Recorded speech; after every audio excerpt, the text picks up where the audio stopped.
First job with twin needle stitching is to get your twin needle, a stretch one, into your machine. So mine looks a bit like a tuning fork and it operates in exactly the same as all my other needles. So I can just undo the knob, take my existing needle out and put in my twin needle with the flat side towards the back and lift it all the way up and screw that tight. Keep my existing threading. Make sure it goes through that bar, threading as per normal, and that will go into the right needle. So I've threaded the right needle. Now, you're going to need more spools, so you're going to need more spool holders. I've got a couple, okay? One might go on your bobbin threader, and you might have that other square shaped one that I've got as well. So you can get all sorts of spool holders. You can also improvise with a chopstick and some plasticine or the spool holder from your overlocker that's sitting next door. So we thread this second thread the same way, except when we get down to that bar. Okay, so that last bar that mine sneaks under, we don't put it under. We go directly into the left needle. So if I show you, I'll sneak my quick unpick underneath. That thread is not caught under the bar, it's going straight into the needle hole. And that's how we thread. Let's go test it out.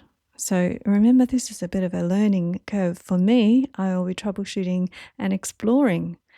And we don't put our hems this way up, but for the sake of testing, I'll do it this way up. So that is the learning curve with twin needles, is that you can't see the edge of your hem. You really have to make sure you've pressed it and you know where the edge is, because you'll be sewing from the right side blind. But let's see how this goes. Because guys, I was wrong. I'm not quite sure why I was wrong. I think it goes back to the depth of childhood sewing with my grandma on a 1900s vintage machine. It didn't stretch, but hey, this modern stuff, let's have a look. Bingo, it stretches. It stretches amazingly. So twin hemming, I was wrong.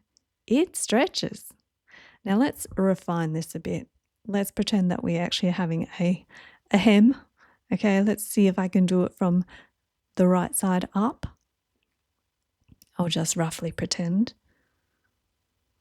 Let's get this pin down roughly. These are my new pins as well. They're supposed to be a little bit more grip friendly. I'm still working with them.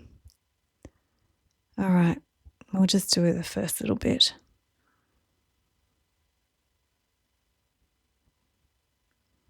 Let's stitch along there. Now I'm kind of feeling for the edge of my material that's hemmed under. So this is the learning curve about where are the needles going when you do this, so that you can line it up with the edge of your material and know that you'll be hopefully really close to the edge of the underneath bit. I'm not putting that much pressure on myself, okay, whether I get the underneath caught right to the edge. Now, there's a bit of a ridge happening there. The underside is that zigzag stuff. As you can see, I'm not catching right on the edge. Now, if you wanted to, you could clean it up, I suppose.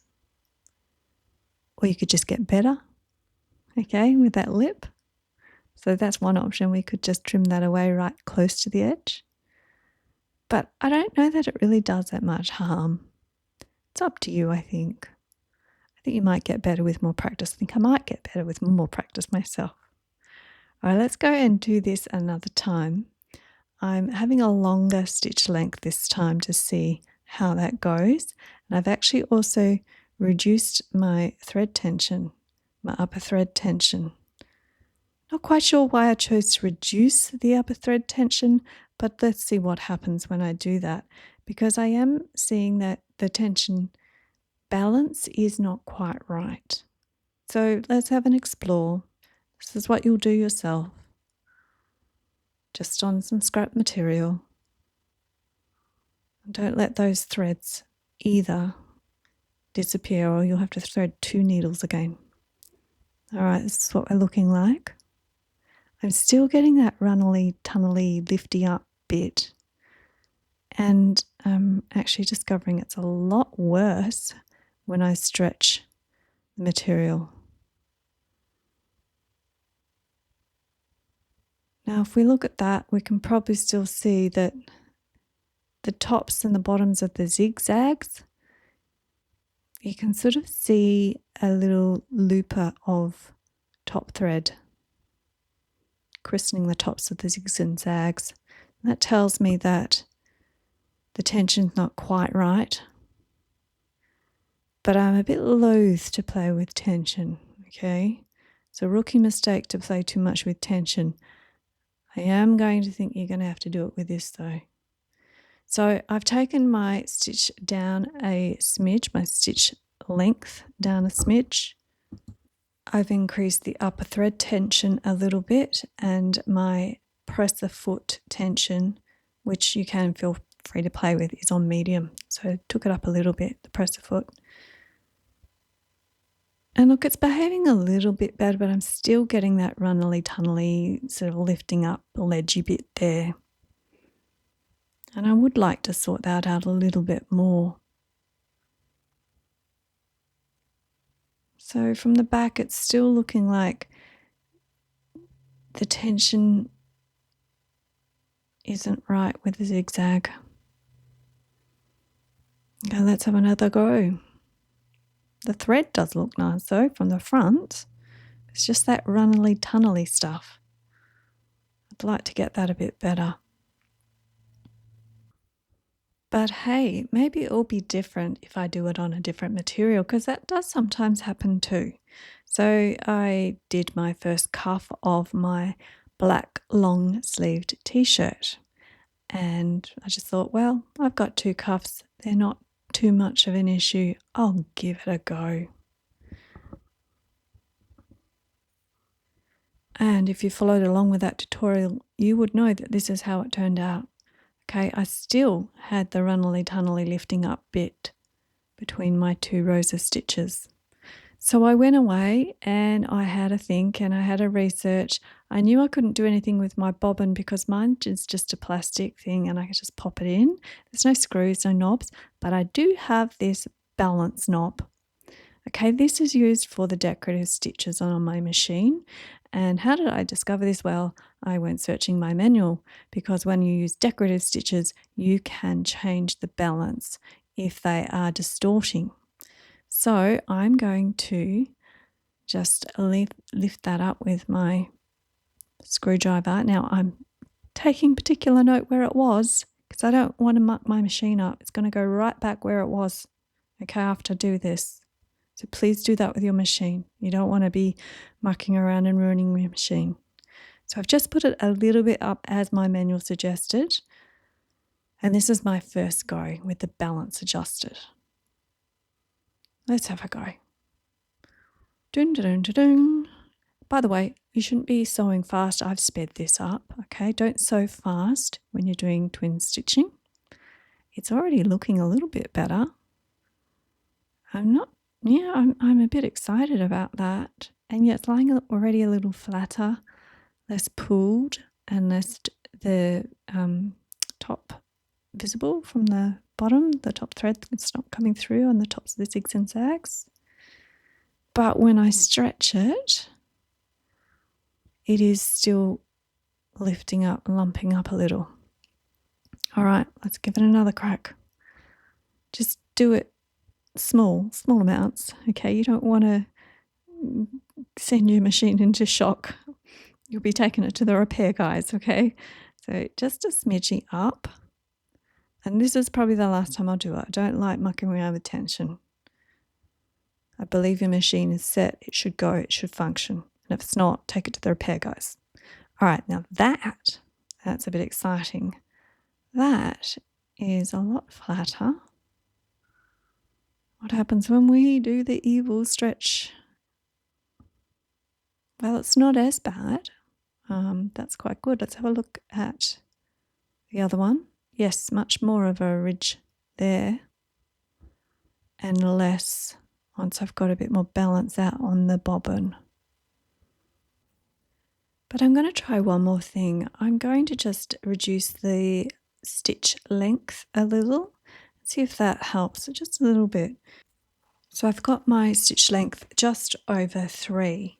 Now I had it lengthened before, and I think that that's contributing to allowing that fabric to bunch up into a tunnel. So I've taken it to just over 3, which is kind of medium really.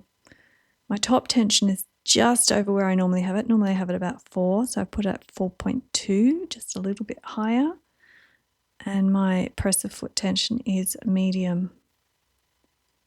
And that is looking a whole lot better. I think I will try these settings out.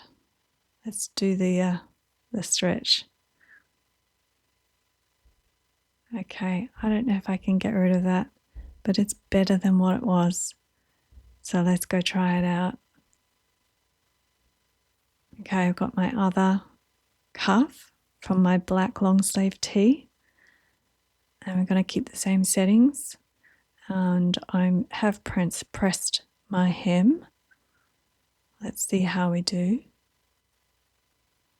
I won't bore you by all of the sewing. I'll just jump ahead and we'll compare directly with the other cuff. So just tidy up all your threads. That's one of the big things as well. Keep tidying up your threads. This is what it's looking like. I still am not achieving perfection on the edge, so I'm still getting a lip, but I'm not worried about it. The underside, it's fine. The upper side, that looks a lot better to my eyes. I haven't stretched it, of course, but let's just plop that there and look at it against the other cuff. And you can see how much more of a ridge there is. Okay. It's the moral of the story not to just not stretch your seams. I mean, in real life, you probably wouldn't do that anyway. Not to that extent. You can see it's a little tighter in the zigzag. All right, let's do it. Let's be fair. Apples and apples. These settings are still superior. I'm getting less of that ridging. So let's go straight along and do the hem of my long sleeve t-shirt. Okay, so I'm not going to be pedantic about catching exactly the underside.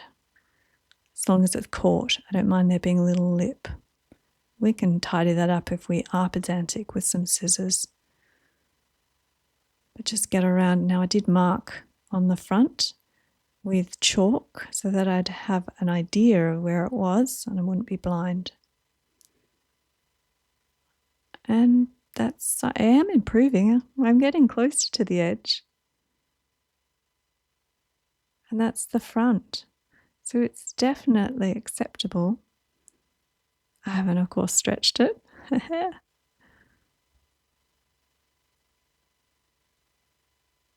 Let's stretch it. Let's try. I think it's going to be okay. Now, this is also an incredibly fluid material, so you're probably going to have better luck on a stiffer material, but every stretch material I choose is highly slinky and highly stretchy, so this is realistic for me. Now, when you've been through that process, please go and write down your best settings. Now, if you do this for different materials, also note the type of material in terms of its crispness and structure versus its fluidity and fineness, because you might have different settings. But please record them. You'll thank yourself. It's a pain to do, but you'll thank yourself. And that's it for our tutorial on twin needle hemming. It does stretch. It's a great option. Enjoy. And enjoy your comfy life, and I'll see you next time.